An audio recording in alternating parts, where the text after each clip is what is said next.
everyone. Welcome back to Next Rung Radio podcast, where we help you step into your power one rung at a time. I'm your host, Ron Creech, and today's guest went from Black Hawk Pilot to country music firebrand. He's turned battlefield pain into purpose and now inspiring millions with patriotism, performance, and perseverance. He's definitely a voice forged in Sacrafice, so without further delay, please help me welcome to the show my dear friend, Mr. Ryan Weaver. Well, thank you so much for having me. I appreciate it. Hey, man, thanks for being here. You're awesome. I tell you. Opinions vary. I say the same thing. Yeah, sometimes. Yeah, it's good to have you, man. I just saw your truck out there, dude. That's awesome, man. Do you do a lot of off-roading or you camp a lot or stuff like that? I got it more for fishing. I do a whole lot of fishing, and if I want to get to the back trails and you know that kind of stuff, to the farm ponds out in the middle of nowhere, I want to make sure I don't get stuck. So. Yeah, there you go. Yeah, getting stuck is no fun. So you do bass fishing or trout fishing? Yeah. Largemouth is my passion. I love it. Man, I'm from Louisiana, so when I grew up, that was our thing. We used to fish tournaments down there and all that kind of stuff. Yeah, it's for me, it's cathartic. It's a way to, it's almost like windshield time, you know. Mm-hmm. Get a whole lot of windshield time traveling from here and there, you know, Nashville doing the music thing. But get on a farm pond, whether it be on the shore or in a little boat someplace, and you just get to think. And it's I saw somebody do a post, or it may have been in a movie or something. I can't remember what it was, but they said that the every single day it's different, and it's always trying to figure out what you did right, what you did wrong. But you could be right a million times and wrong a million times and never be able to figure it out any day. But it's always a challenge. But it gets me out there thinking, gets me out there, and I love doing it with my friends and buddies too as well, because and my family. But because it's a great camaraderie thing for me, and it's as calming as it gets. Yeah, I've been here 30 plus years, so back when I would go fishing, we had pagers. Oh yeah. I mean, I usually, most people don't call me while I'm on the boat, which is awesome. I mean, I love that, but having the cell phone out there to video it and do all this because of social media brands and all that, you know how it works. So yeah, that's decent. Look, I want to just jump in right quick, but I want to thank you, man, for your service and your sacrifice, because as simple as what we do here, I do understand and know that we couldn't do this without guys like you. So I appreciate that. Thank you. I think it was your dad and your brother and your brother-in-law and you. Yeah, my grandfather was in World War II. He was a belly gunner in World War II, and Dad was a Marine. My oldest brother, Steve, was an aviator. Aaron, my older brother, was an aviator. My brother-in-law was an aviator. Yeah. Sister was Air Force. Wow. I mean, we have a whole family of service. Dude, that's impressive. That's impressive.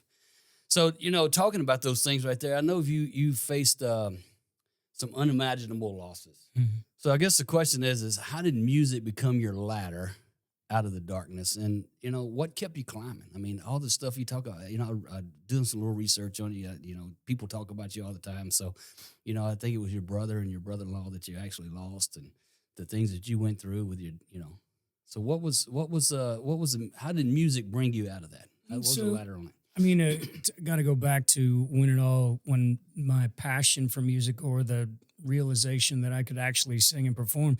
I don't have the typical country music story by any stretch of the imagination. I didn't start singing when I was younger. I didn't even listen to country music until Garth Brooks and Reba McEntire and all them started really blowing up in the 90s, late 80s and early 90s. That's really when I started. Or they had already blown up, essentially. I mean, Garth Brooks was selling out Arrowhead Stadium 10 times back to back when I really became a fan of country music at my station in Kansas. But when I went to flight school, I actually got a divorce in the middle of flight school and was broke and was trying to pay bills. And when you're studying all the time during flight school, you got to try and do something to decompress and get your mind off of all of the information that's getting shoved into it like a fire hose. But on the weekends and sometimes during the weeknights, if I didn't have something going on in flight school, I do karaoke competitions downtown, No kidding. just for fun. And actually, I just started singing karaoke, but then I realized that people actually liked what I was doing, and it was more the performance aspect than the singing, because I'm not a great vocalist, and I never have been, and I'll never claim to be. But the entertainment aspect of it for me was really what was helping me win those shows. And I realized, wow, this is something I love to do. Wow.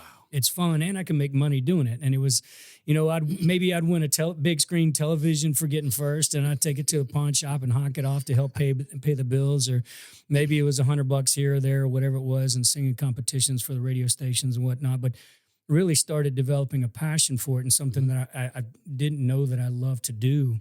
And then when I was in Iraq, was deployed to Iraq in 2003, a buddy of mine that was in my unit brought his guitar, and we actually started writing. And I always loved writing.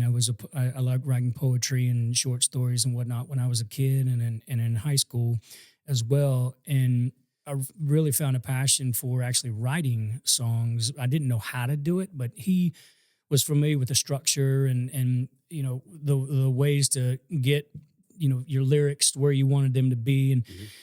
And I didn't write I don't think I wrote anything decent while I was out in the desert. It really took a lot of time to start honing that by coming to Nashville and writing with established songwriters and whatnot. But on January 8th in 2004, I actually flew that day. I flew Blackhawks in the Army, if folks didn't know. But I flew that day. My brother was a cancer survivor, was non-deployable, got a waiver to be deployed. And he had to get bi-monthly blood screenings for the cancer for him to actually go. So he didn't have to go, and he chose to anyway. Didn't want to be left behind, and didn't want to have any of his brothers in combat without him there. But he was on his way to one of those bi-monthly blood screenings in the back of a medevac helicopter when it was shot down, and he was killed in action. And so I actually flew that day, and I found out the next morning that he was killed in action, and I came home from combat to his funeral. And then after that, I'm sure a lot of folks have seen the movie Saving Private Ryan. There's a Soul Survivor Act that's out there. And although I do have an older brother, our family history is a cornucopia of steps and halves and kids like that. But Aaron was my only full-blood sibling, and he was my only full-blood brother. So I became a soul-surviving son from my biological father at that point. And there's also a provision in there that says if there are two siblings that are in combat and one of them's killed in action, you're no longer required to go to combat at that point. But the biggest thing for me was I wasn't able to look at a Blackhawk for almost 2 years. Everybody deals with loss differently. And there's some guys and gals that can get right back into the saddle again. But you're talking about a multi-million-dollar aircraft where multiple lives are at risk every single time you're sitting in that cockpit. And my mind just wasn't there. Like I was not the same person for quite some time. And about, I would say, a year and 10 months, maybe it was, after maybe almost 2 years after Aaron died, I entered into a military auto competition on Fort Rucker. And it was kind of like a karaoke competition, but without looking at the words on a television screen. And I got runner-up for that. Wow. And fortunately for me, everything happens for a reason. That's why I look at it. And when the winner of that competition went to the national competition, Fort Rucker had their 50th anniversary celebration. So I was fortunate enough to meet up with the Army band, which had a few folks that were playing off post in a band, a rock band. And I got to meet up with them, but I opened up for Tracy Lawrence and Daryl Worley for the Fort Rucker's 50th, because the winner would have opened up for them, but I got to open up for them, playing on a different field, essentially a different stage, but they considered it opening for them. And those guys needed country added to their act out in the local area.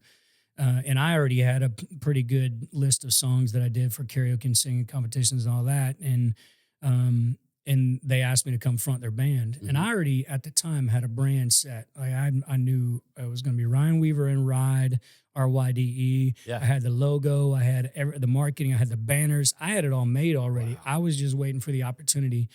And I just asked them if they cared about keeping their band name. And they're like, no, we're just out there trying to make some extra cash. And we play music for a living for the Army. So, anyway, and that was, I believe, a Saturday. And the next Thursday, I did my first bar show.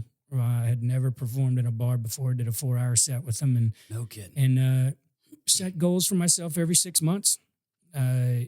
First off, I made a promise to myself that if I ever stepped on stage, I would not let people forget my brother Sacrafice. I would always tell the story sometime during the night about what happened to him and why I was doing what I was doing. But I set goals for myself every 6 months to move to larger clubs, larger venues. And about 7 months after that, I was already opening up for national acts. I got to open up for Montgomery Gentry and Trace Adkins and Jason Michael Carroll. And several other acts. I can go down the laundry list of acts that I got to open up for in the next couple of years. And I started actively traveling back and forth to Nashville to start networking. And it just escalated from there. And 2012, moved to Nashville full time after I got out of the military and started pursuing this dream in country music. And it's just kept skyrocketing from there. Dude, that's amazing. That's amazing. We talk about karaoke a lot, you know. One thing that you said is, you know, I don't have the typical country music start. Right. We've interviewed, I don't know how many people, several. None of them had it either. Yeah. Kenny Chesney sang that song Big Star, and it's like my anthem almost, you know, where she was starting off and sing. I keep hitting this. I apologize, guys. I think it's a mug holder or something. Oh, it's your headphones holder. I keep smacking it, so I apologize all y'all out there. They're hearing a ping, ping, ping. Anyway, I talk with my hands all the time, so I'm a little bit crazy with that. But anyway, I'll sit on them. That's what Manny makes me do. He makes me hold my legs so I'm not all over the camera. Yeah, that's funny. So he was probably over there. Manny's sitting on behind the camera. Hey, Ryan, stop moving your hands so much. Keep smacking everything. Sorry. He can edit it, don't worry. That's what keeps him busy. Right on. Yeah, so, you know, like I said, singing karaoke, man. I'm from Louisiana. So, you know, we'd go to these bars out in the swamps in the middle of freaking nowhere and sing like we were, you know, Kenny Chesney and you and other people. Came up here one time. This is in probably the late 90s when I stayed up here the last time I came up here. And I was like, yeah, let's go karaoke sing. We went down to this karaoke bar, and I was like, holy smokes, man. The talent. It's amazing. The talent. Yeah, you can go to a tiny little karaoke bar someplace and guarantee you half the people that are probably working there are trying to make it in country music or trying to do something, because everybody knows before you make it in this business, which there are different versions of making it in this business.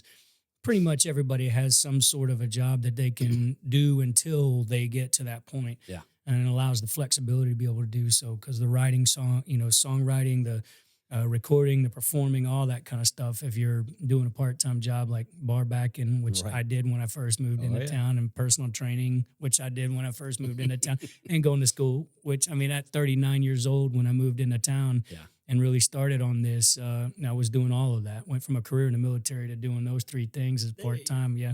It was crazy. It was a crazy time in my life. Yeah. You know, of course, you can tell the studio is a nice one, but it's not in, you know, the areas that is industrial areas. And across the street here, the alley is our ladder company. And so we came up here in 86 and actually opened it. My uncle had it then before I bought him out.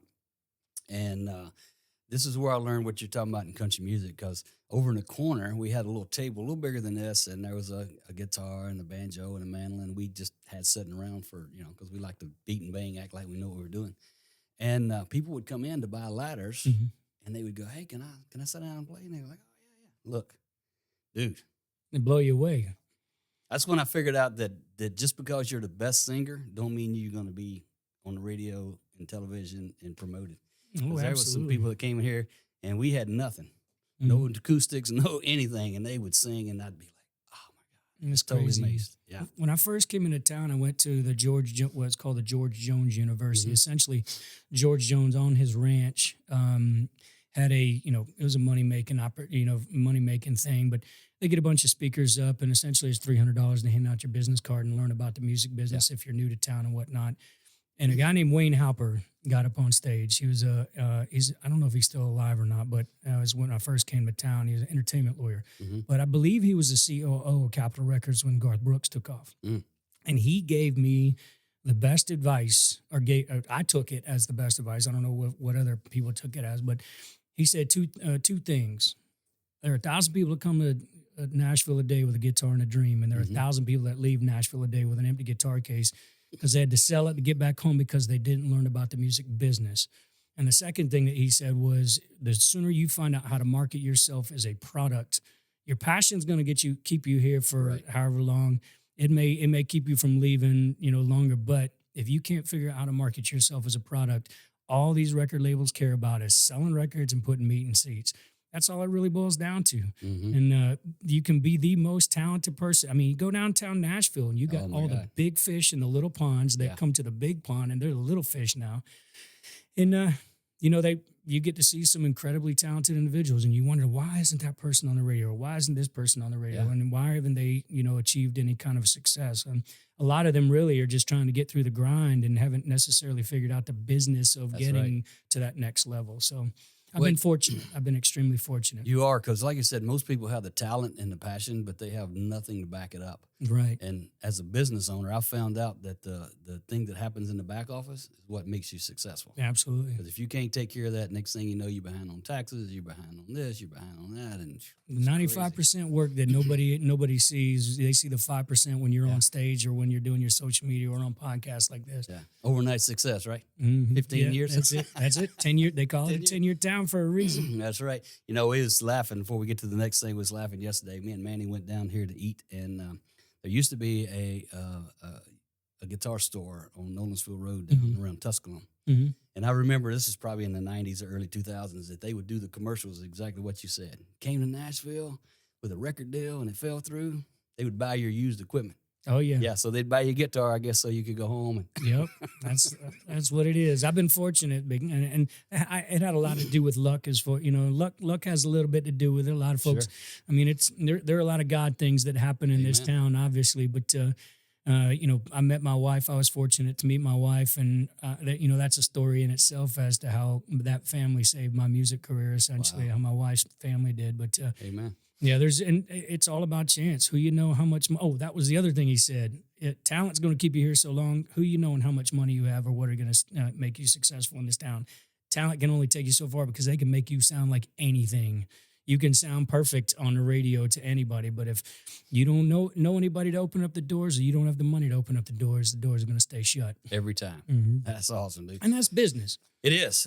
And every business is kind of the same way, you know, because when I first came up here and started our business, I mean, we do upfitting, we do ladders, we do a bunch of different things, you know, throughout our corporations. And I didn't know anybody. Mm-hmm. And I was lucky in the same sense that you were talking about. We're in the upfitting business. And as far as I know, I'm the only person that didn't get handed down from a grandfather or uncle. You know, everybody, the business is like the music business. It's big, but it's only about that deep because everybody knows everybody. Yeah, and we were blessed enough to get in with GM and the things that we done, and just the God thing, man. Yeah, it absolutely is. Right time, right place. That's it. So you mentioned a couple of things about having your logo made already and all this stuff, and I tell my daughter-in-law and my daughter pretty much run the corporations now. And when we first started talking, I would tell him, I think it was in 2 Kings, that the guy was coming to the prophet and said, hey, I need water and I need this. And he goes, I need rain. And he goes, have you dug your ditches? So that when you said that struck in my mind, that you had your ditches dug for the rain that when it come. So that's what I tell them every time we get to venture out into a new part of the corporate world is, have you dug your ditches? Have you made your plans? Have you done your thing? And then you said that every 6 months, you do a goal. So, you know, you went actually from a war zone to a world stage. Mm-hmm. Man, that's awesome. So what mindset shifted that had non-negotiables in it for your transformations? So you woke up and said, this is it, bar none. Well, I think once someone experiences the kind of loss that I did, because my brother and I were super tight. He was a year and 9 months older than me. Wow. So he was super tight. I followed in his footsteps and pretty much everything. I mean, he was a ranger in the ambush in Mogadishu in Somalia. The Black Hawk Down was made after he was on the ground, one of those rangers. Wow. And I mean, he was a superhero. And, you know, I don't mean to interrupt you, but is that him on your necklace right there? This is actually, Aaron is on this one, and then Randy, my brother-in-law, who was killed in 2013 piloting a Black Hawk in Afghanistan. That's his dog tag. These are honor tags, and then I've got my tag in the middle. Actually, I can't tell. I think it's mine. Yeah, it's mine. Yeah, it's my tag in the middle, and then my brother Steve's tag is here, and they're back to back because we always got each other's backs. Damn. So I wear it, you know, during my shows and whatnot, and I don't necessarily wear them all the time because I don't want anything to happen to these things, and they're extremely important to me. But yeah, it's just one of the things it's one of the many things that I do to try and you know, make sure that I'm honoring them and make sure that I never forget why I'm standing on that stage. So, but the mindset for me when I decided to start chasing this dream in country music was essentially I had followed in my brother's footsteps my entire life. Mm-hmm. When it came to running, you know, cross country track, when it came to going into the military, I didn't go the hardcore route. I went military intelligence instead of going the Ranger route. But my standards of performance, my standards of excellence, my standards of achievement in the military. Where if Aaron got a promotion at this time during his career, I tried to make sure that set that as my goal. Yeah. And for the first time in my life, I really did not have footsteps to follow in anymore. He was gone. Yeah, so, I'm sorry, man. So at that point, I knew that I was decent because I was winning. That was I could only go based off of crowd reactions. I was decent at the music thing, and I loved to do it. It was a cathartic out, a way for me to be able to deal with my emotions. It was healing. Every time I got on stage and talked about Aaron just a little bit, I healed just a little bit, but when you said, when I do my motivational speaking, I talk to folks, and sometimes when I'm speaking to crowds about loss and dealing with loss and those things. And I said, I made the decision when folks that lose somebody, they may let that loss define them, right, and also hinder them in life. They can use it as I wouldn't even call it an excuse, because it's a reason. Right. It's a little bit different than an excuse. Yeah. I mean, you lose somebody, it's a little bit different than an excuse, but it is a reason for them to stifle their potential. Right. And I tell everybody, when it comes to that kind of a motivational speech, that the moment that you make the decision to live your life in their honor, as opposed to letting that loss define you or hinder you, 1,000,000 pounds of weight gets lifted off your shoulders. And that, for me, my decision to chase my dreams in his honor, because that was before Randy died, because Randy died in 2013. I was already chasing it for a few years. But when I made that decision to chase my dreams in his honor, it there's a fuel to that fire that's so significantly hotter. I mean, that fuel burns so much hotter. It's like white phosphorus as opposed to just gasoline, that really drives you. And when you have to hit those roadblocks, when you're riding over the top of those speed bumps, you want to blow out your suspension, or you want to destroy the front of your grill to get rid of that, or find some way to go around it, whatever it may be. But there's just a different level of motivation at that point. And believe me, although I have been able to stand on this Grand Ole Opry stage with Charlie Daniels, and I have been able to perform in Madison Square Garden, none of this with a song on the radio, no formal management, no record deal.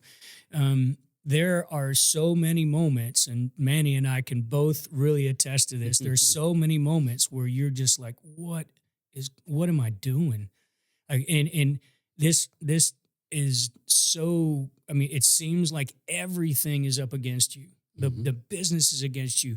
Your age is against you. The way you look is against you. Not being, a Vince Gill vocalist is against you. Not being able to play a guitar very well is against you. All these different things are against you. But you still have that motivation, that fire to be successful. And I've unfortunately, but fortunately, had 2 losses that fueled that fire to continue to want to be successful, and also change other people's lives in doing so by telling my story. Man, that story is amazing. I tell you this, to have that drive is so important in everything you do. And to do it for a purpose like what you're talking about, for me to succeed in my business, I just had to decide that I wanted to do it. I had to decide I wanted to be the largest in this and this and this. But for something like that, man, that's totally incredible to me. That I appreciate that. Yeah, that you do what you do. You did this thing called Celebrate America campaign. I looked it up yesterday. I watched it. It was amazing. But it wasn't just music. It seemed like it was a mission. So how did that shape the sense of your legacy and your leadership? I've been able to, as I talked about, I've been able to experience some just absolutely insanely incredible moments in my life. I mean, I look back at 2016 when all this, I recorded a music video called Burn with 2 of the heroes from Benghazi, John Tigan and Chris Peranto. And that music video was, I would say, that was what launched me to the next level, because it provided an opportunity for me to perform at an event in Colorado called Freedom Fest. Right. And I opened for Doc and Warrant and Jack Russell's Great White as a country music artist. So it was my music kind of fits that. If you watch Burn, does. you'll see it has this 80s rock infused into it because that's what I grew up listening to. But anyway, I got out there and I was telling my story, and it just so happened the Professional Bull Rider CEO, Sean Gleason, was in the front row. The PBR was a sponsorship of that. They're a huge, huge patriotic organization. They're Western culture. They support our heroes. It was, they're just a great organization in doing that. And I got done telling my story, and Sean Gleason came up to me and he said, I didn't know who he was. I had no idea who I was talking to. I mean, right. But he said, hey, I work with the PBR. I got a story. You have a great story. I love your performance. I'd love to talk to you about working with us. And I had always heard about the PBR because they do nothing but arena shows. Right. Like their events are massive. And so I'm signing autographs and paying attention. I make sure that I give everybody the time. And I went up to my.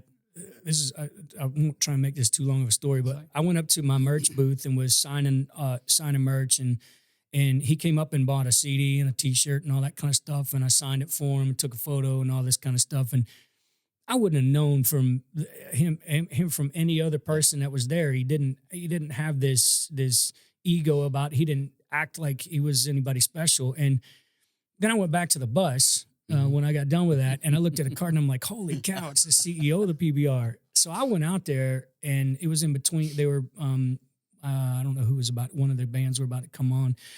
And I think Great White was coming on, but Jack Russell's Great White. But I went out there and I said, Mr. Gleason, I apologize. I didn't know who you were. I'd have spent more time. And he said, no, Ryan, I want to tell you something. I sat back and I watched you before I came up and gave you my business card, because that could have been a determining moment. Yeah.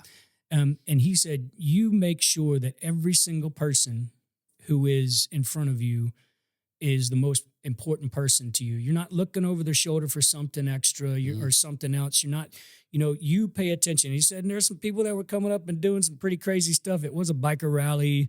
It was a veteran event. People were, having some brewskis. You get some crazy folks at rock concerts, 80s rock concerts anyway. But he said, you spend time and you make every single person feel special. And that's the way we treat our fans. We want every one of our fans to be that way. And I think you'll be a perfect fit for what we're looking for. So that was 2016. I met up with Win Varble. If anybody in this town has never heard of Win Varble, have you forgotten? Just got back from the war, waiting on a woman, and the list goes on. And the huge songs that he's recorded, or written. Right. And anyway, and he and I co-wrote one of the songs, but he produced the Celebrate America EP that we did, the 4-song EP. We actually sang that whole thing on the last microphone that Johnny Cash ever sang on. Way. They pulled that microphone out with the Highwaymen, the last album they sang, and I got to sing on Johnny Cash's microphone for that whole thing. It was incredible. I'm telling you the history. It was just insane, the history that was behind that. And we recorded it where they recorded it. But so anyway, we did that Celebrate America EP, and I had no idea really what was happening. They're like, okay, Ron, we're going to sign a 24-show contract with you. Wow. And I'm like, okay. And, you're going to perform at the national anthem for each one of those events. And then you're also going to perform as our entertainment before you actually sing the national anthem. So we'll put you up there for 3 songs. You're the only entertainment. And we're going to call you the patriotic voice of the professional bull riders. And so we did the Never Forgotten tribute video and honored our fallen law enforcement, first responders, military, and Border Patrol law enforcement officers, obviously. But we honored their families in that music video. Well, every Celebrate America event that we did, we honored a local family that lost somebody either in, the forest fires as a fireman, the Twin Towers when they fell, the Pentagon, my brothers, and my family was honored at one of them, which was incredible. So anyway, I went from doing that regional show, opening for Doc and Warren Great White, to replacing Steven Tyler, who was the headliner in 2016. I was the headliner in 2017. Nobody knew who I was. Steven Tyler from Aerosmith, folks. Yeah. Yes, me. Nobody even knew, to a sold-out T-Mobile Arena in Las Vegas in 2017. My first show in 2018 was Madison Square Garden, and we did 24 arena shows in the next 2 years, which was insane. And COVID shut everything down, but they did send me to Australia as well to perform for the Australian PBR for 2 years, and that was pretty insane as well. Australians are crazy, but down under, baby. They're amazingly crazy. But it was So that really for me was I would say I can't necessarily say it was the pinnacle show that I've ever done, but when you perform in front of 41,000 people at AT&T Stadium, or you perform at Madison Square Garden, or it sits right there with the Grand Ole Opry performance with Charlie Daniels in the Ryman Auditorium. I mean, and the 5 times I've gotten to perform at Bridgestone Arena with Huckabee, I actually got to perform with him on stage at Bridgestone Arena. But I mean, those experiences for me.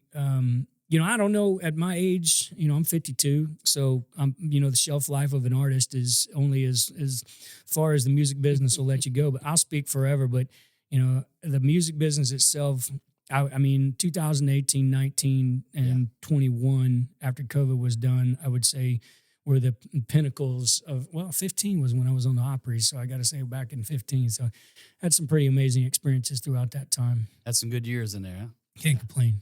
Look, after COVID, man, I don't know how anybody made it. I'm telling you. Especially in the entertainment business where you had people, being together is what your life is all about. So, well, when you go back to the comment that I made about figuring out how to market yourself as a product, what I started doing was partnerships like with Grit Gear Apparel or Patch Operations, veteran-owned business, creating my own brands with them, like the Heroes line of Liberty Home Concealment flags, lockable wooden safes, and all these partnership brands for me during COVID actually saved my music career in a second time. But you get these partnerships and figuring out how to diversify who you can be as an artist. You got to fit, once again, it's a marketable product.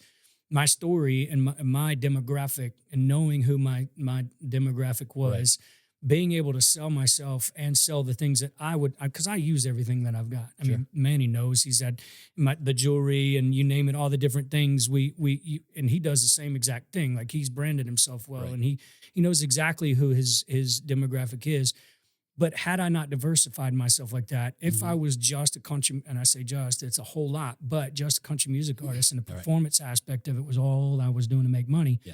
There would have been some problems, a whole lot of problems. So the merchandising, the marketing, the branding, all those different things. And it wasn't just music-oriented stuff. It's stuff I use. I mean, so everything from fishing lures to leather bracelets from Forged America. There's just so much in there. I love it. That's awesome, man.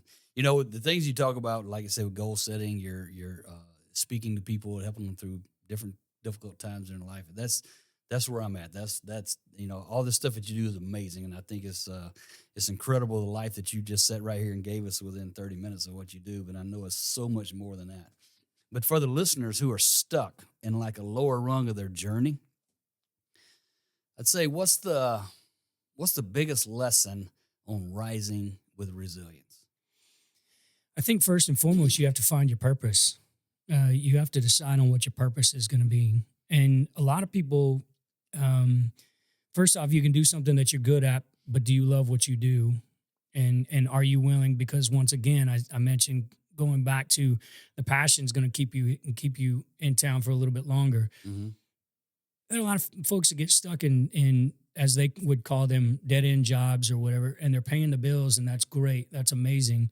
I think it's essential, obviously, because if the bills aren't paid, you need a roof over your head and food on the table. But if you can't find a purpose that's, I believe, higher than you, something that is far beyond, and not just beyond, but far beyond who you think you are as far as your capabilities are concerned, if you can't find that purpose, you're going to stay stuck. Yeah.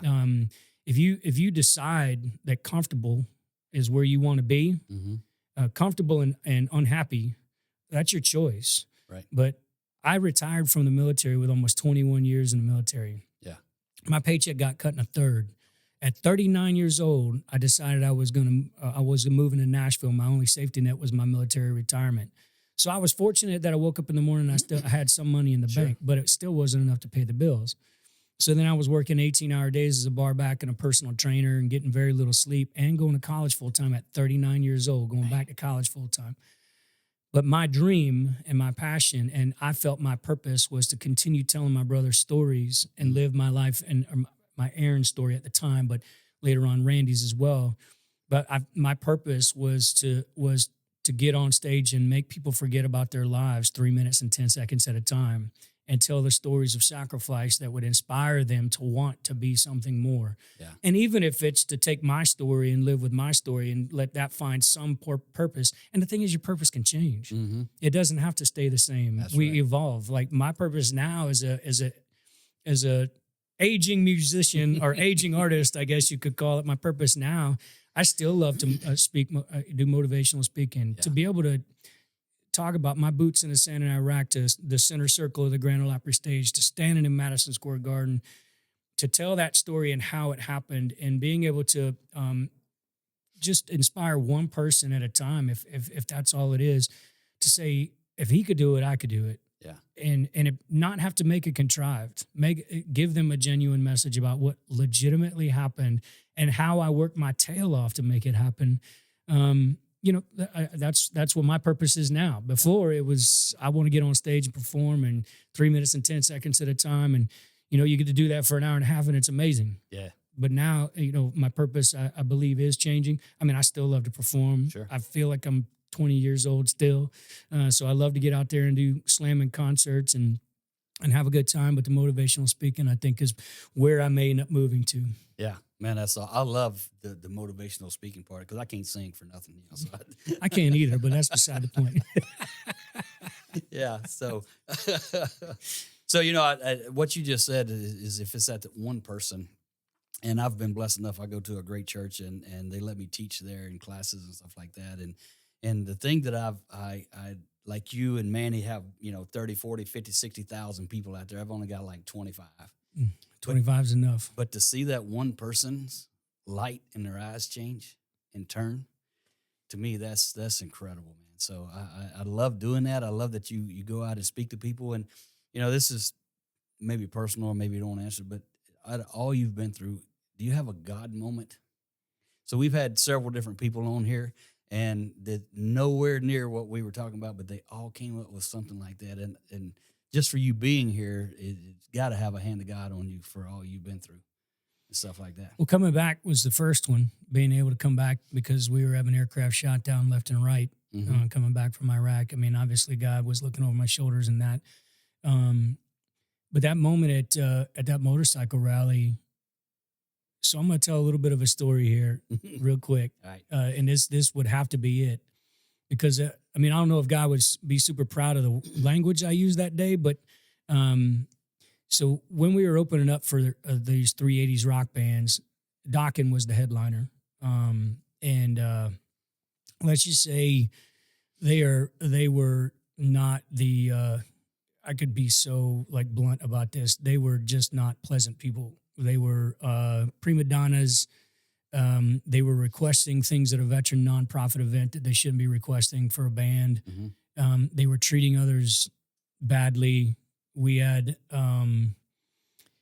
a few opening acts that were local opening acts, and I was the first kind of I would say regional but national act at the time of the four. And the three local opening acts ran a little long, and I was the only veteran on the bill at a veteran nonprofit event. I had one of the Benghazi heroes that had driven 2.5 hours to come to the show to sing Burn with me on stage. We were going to do a live auction to raise money for the veteran nonprofit organization that the show was actually for. And I got 3 songs into my set, and Dokken's manager came out on stage and said, "You guys are done," with some colorful language. "Get off stage. Dokken will not start late." Wow. And I was on the front of the stage singing. So he came out in the middle of a performance and told my guitar player that we were done 3 songs into my set. And I had a 45-minute set. So I was on the front of the stage and I came back and my best friend Trey, actually, he said, "Ryan, they just told us to get off stage." And I said, "Oh no." No. Oh no. And I turned around because I knew what was right there. This is where I say that a God moment is there, because God knows what's right and what's wrong more than any other being that there is. And I feel that he tapped me on the shoulder, said, do the right thing. Yeah. So I got out to the front of the stage and I said, I'm the only veteran on this bill. I came here to raise money for a veteran nonprofit for my brothers and sisters in arms and those who have been left behind. And Dawkins' manager, and I called out the headliner on stage. Dawkins' manager just came on stage and told me to get the F off stage, that Dawkins will not start late. Yeah. And I said, and I'm finishing my set. There you go. And we did. We finished our set, and when I got done with my set, I dropped my microphone on the stage and walked off. Legitimately, I shouldn't have done that because it was my microphone. Yeah. But I dropped my microphone on stage and I walked off. And the Western culture believes in doing things the right way, being honest about it, and they also believe in standing up for what you believe in. Right. And I learned a whole lot about that when I was touring with professional bull riders, just doing as their entertainment, learn about the bulls, learn about the cowboys, learn about how they do things in Western culture. And had God not tapped me on the shoulder and said, do what's right, although you were risking everything by calling out the headliner and continuing your show, the PBR CEO was standing at front row and loved everything that I said and believed that I should be part of that. And it took my career to the next level. And the number of people that we've been able to, change their lives or inspire them, and the families, some that didn't get honored, that we got to honor. I truly believe that was a calling that I had at that time. Dude, that's awesome. I watched the video yesterday. I know it was burned, but did a little deep for me. But a couple of years ago, I lost my mom. So going through those kind of tragedies, same way you just did, I cried a lot. Me too. So anyway, I swore up and then that I would never be that much pain again, that I would understand how it happens and how to deal with it. But yesterday when you showed that video of the woman that was in your video dying from the smoke, and then the grandfather came in. Yeah. Let's talk about heroes. Yeah.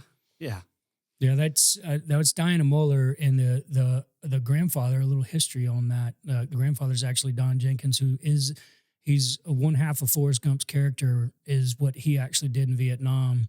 He is legitimately a medal. That Medal of Honor around his neck is his. No kidding. Yep. And wow. And he's not Air Force, but he was. I think he was wearing an Air Force uniform, but it may have been an old Army uniform. But but Diana Muller was a former. She's actually wearing her own uniform, former law enforcement.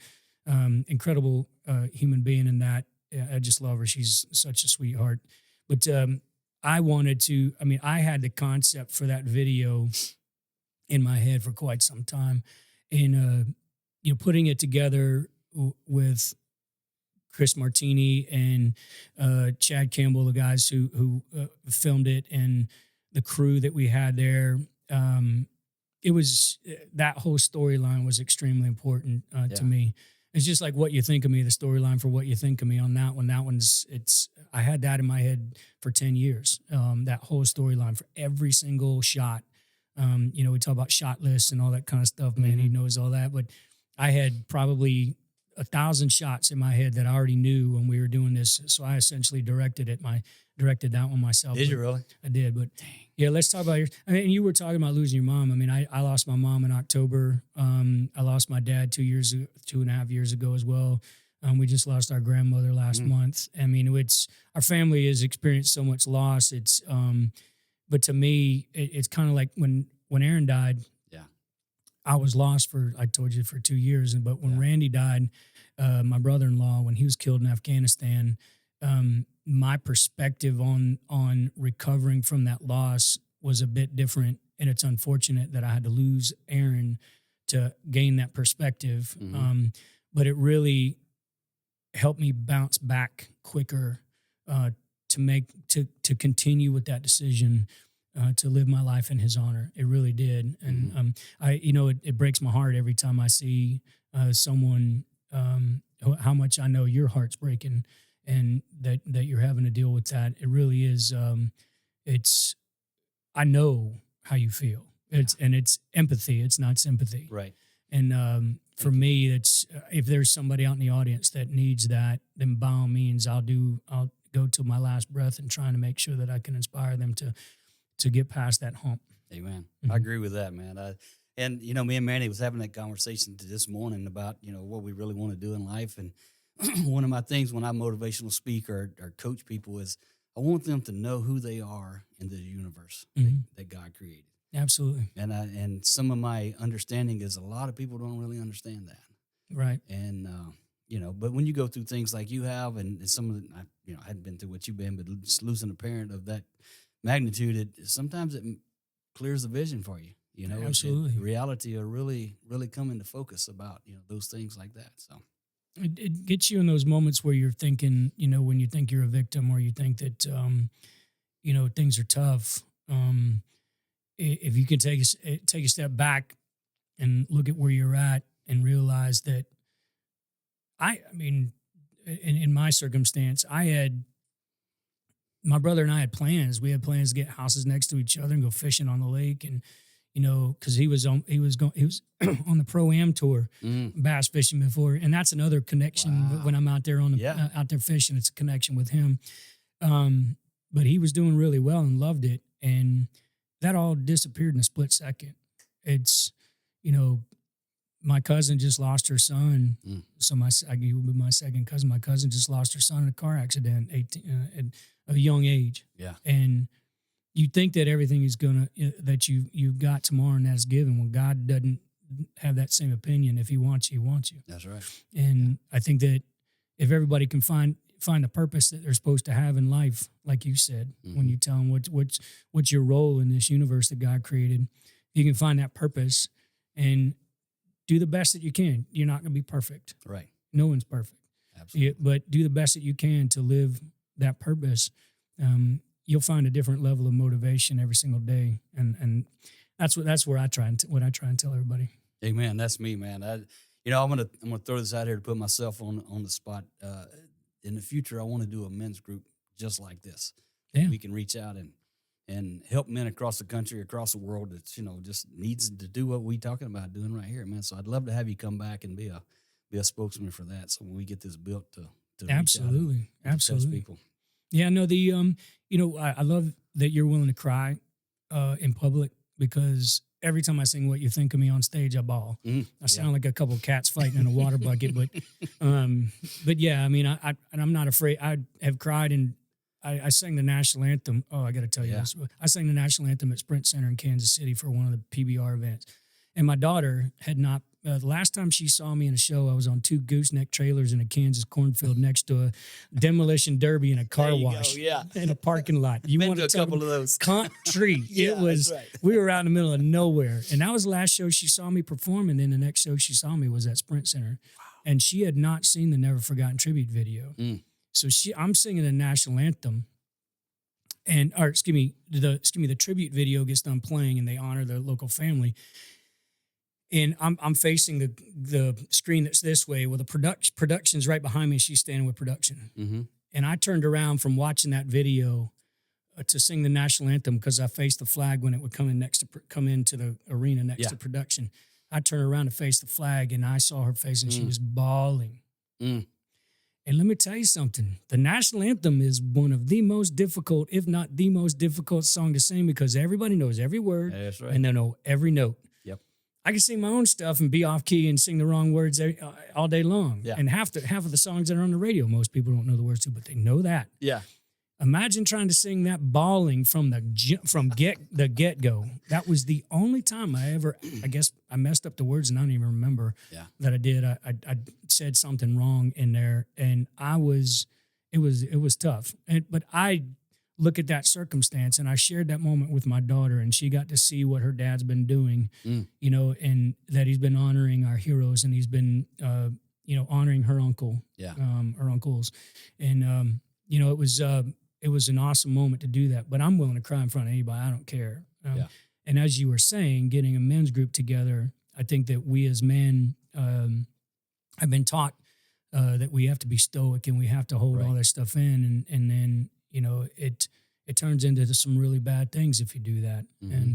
being willing to openly talk about what you, and it doesn't have to be sad, great things, sad things, whatever it may be, but they all help you deal with grief, and they help you deal with your desire to want to be successful and feeling like you're in a rut, whatever it may be. I mean, those kind of things, they can inspire you to get past whatever speed bump or roadblocks in your way. That's right. That's right. Yeah, we got to wrap it up, but I want to just say this, my friend. It's been a great honor, and whatever how do people get in contact with you? How do people search for your music or see this amazing video we were talking about? So let's close it out. Tell them how to reach out and get the red and. RyanWeaver.net is my website. It's pretty much, it's a one-stop shop for all my merchandise, for my shows, for my music videos, all that, downloads, whatever it may be. So, yeah, RyanWeaver.net's the best place to go. There you go. All right, everyone. As always, thanks for joining us today. And remember to rate, review, and subscribe to the podcast to keep up with all of our latest episodes to help you step into your power one rung at a time. As always, keep climbing.